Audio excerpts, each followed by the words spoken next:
3, go and throttle up. Discovery Roger, go for deploy. Thanks to you and to everybody in the shuttle program. The crew is go for launch. Roger, nice to be in orbit. We have followed in their footsteps to get us where we are today.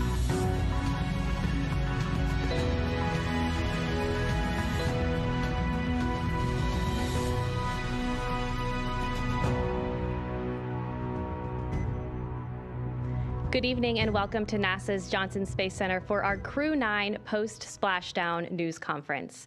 We are joined in studio today by Joel Montalbano, Deputy Associate Administrator for NASA's Space Operations Mission Directorate, Steve Stitch, Manager for NASA's Commercial Crew Program, Bill Spetch, Operations Integration Manager for NASA's International Space Station Program, and joining us virtually, Sarah Walker, SpaceX Director for Dragon Mission Management. We'll be taking some questions from here in the room today and on our phone bridge today. So if you're in the room, be sure to get our attention to ask your question. And if you're on the phone bridge, be sure to press *1 to enter the queue. Before we get started, though, we'll start with some opening remarks from our panel here. And Joel, we'll start with you. All right, well, thank you. And thank you, everyone, for being here. And for those of you tying in remotely, thank you for showing an interest in our great space program. It is awesome to have CREW-9 home, just a beautiful landing. I think many of you heard that back in January, the president asked SpaceX what it would take to bring this crew home. And I will tell you that at the time that question was asked, we were already looking at options, what to do with the CREW-10, CREW-9 situation and how we're going to set that up. I'll tell you a little bit, when you plan these dynamic activities, a lot of work goes into them. For example, for the landing that you guys just witnessed today, there's a number of things that we look at, a number of factors, weather being one of them. You saw great weather today. In addition, we look at the readiness of the recovery team to make sure they're ready to go. We look at the handover time on orbit between the incoming crew and the departing crew to make sure there's enough time for activities to be accomplished before the departing crew leaves. We do have the benefit of having NASA astronaut Don Pettit remaining on board. He'll be coming home on Soyuz in April, and so he'll continue the handover with the crew. We also look at the vehicle traffic, the vehicles coming and going. And when you pull all that together, the International Space Station program, the Commercial Crew program, and SpaceX came up with the plan that we just witnessed. The CREW-10 launch last week, the docking over the weekend, the undock early today, and then the landing that we just witnessed. So just an incredible amount of inputs that you get to pull all that together in order to have a successful operation. I want to tell you, we want to thank the CREW-9 team and the ground teams for their dedication to excellence, their resilience, their flexibility during this expedition, everything they did to have a successful expedition, as you have all witnessed. SpaceX has been an incredible partner for us, and it shows the benefits of the commercial-public-private partnership that we have. So they've just been a huge, great partner throughout all this. CREW-9, in addition to the spacewalks that many of you witnessed, they performed just about 150 experiments on board the International Space Station with over 900 hours of research. And the work we do on the International Space Station benefits the nation, benefits people on Earth, and are the building blocks for going back to the moon and to Mars. So Nick, Alexander, Butch, and Sonny, welcome home. On behalf of NASA, I want to thank the administration. I want to thank all the work of the NASA teams and all the work of the SpaceX teams. And so with that, I'll hand it over to Commercial Crew Program Manager, Steve Stitch. Thanks, Joel, and thank you all for being here. Greatly appreciate your interest in the Commercial Crew Program and also human spaceflight. Of course, as you know, it's been just a huge week for Commercial Crew. The missions, I think, sometimes seem easier than they are. If I just step back and think about all the challenges we had to launch CREW-9, moving to a different launch pad, adjusting the seats and the crew training, and then, over the weekend, once we docked CREW-10 safely, looking at the weather patterns, finding this great opportunity that we landed at today, adjusting the timeline.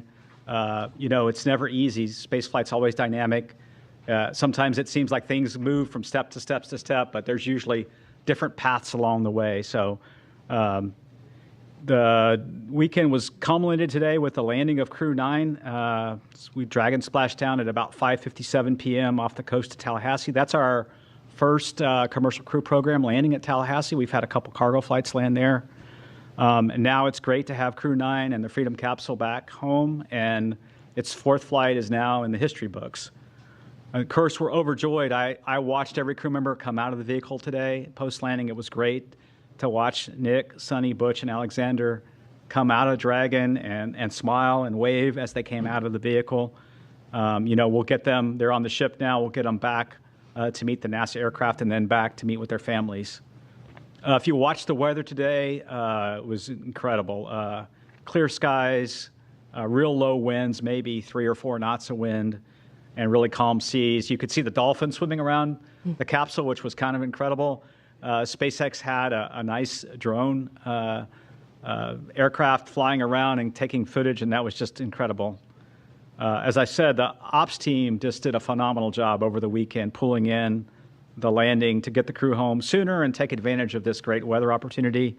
Really appreciate the versatility of SpaceX, the ISS program, commercial crew program, and the flight ops team in planning out the timeline, looking at the crew's workload, determining whether we could pull this off, doing sleep shifting, all those sorts of things that made this an opportunity happen.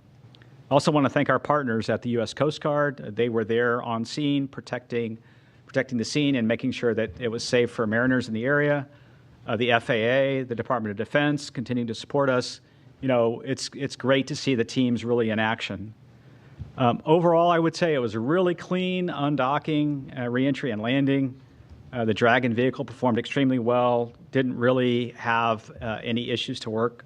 Little things, a GPS outage that we reset a filter on and things like that. Today, the sequence went perfectly. We jettisoned the trunk, executed the deorbit burn, closed the nose cone, and did the entry. You could hear Nick call down when we finally got the vehicle back through the blackout, 4.6 Gs, and you could tell they were doing well, and then braced for the parachute deploy of the drogues and then the mains, and then having splashdown. So parachutes performed well. The whole system worked just as planned. The crew's doing great. They'll spend a little time on the recovery ship getting checked out, making sure that they're healthy and ready to go, and then eventually they'll make their way back to Houston. Again, I want to congratulate the entire NASA Commercial Crew Program, the SpaceX team. In many ways, if I step back to last year, this has been 9 months in the making, and I couldn't be prouder of our team's versatility, our team's ability to adapt, and really build for the future of human spaceflight and looking at different ways to do business, taking advantage of one vehicle to launch a crew and then bring back the crew in a different vehicle. Our partner SpaceX did a tremendous job. Every time we asked them to do something a little different, they stepped up and to the plate and did that, including swapping capsules 6 weeks ago prior to CREW-10, and then also adjusting the CREW-9 mission. We'll celebrate for a while. We're going to take some time in Commercial Crew to celebrate this one and spend a lot of time with the crew, and then we'll move on to CREW-11. CREW-11 will be here before we know it. We'll launch that vehicle as early as mid-July, so we'll start preparing for that. And then, we're working hand in hand with Boeing as well on certification of Starliner.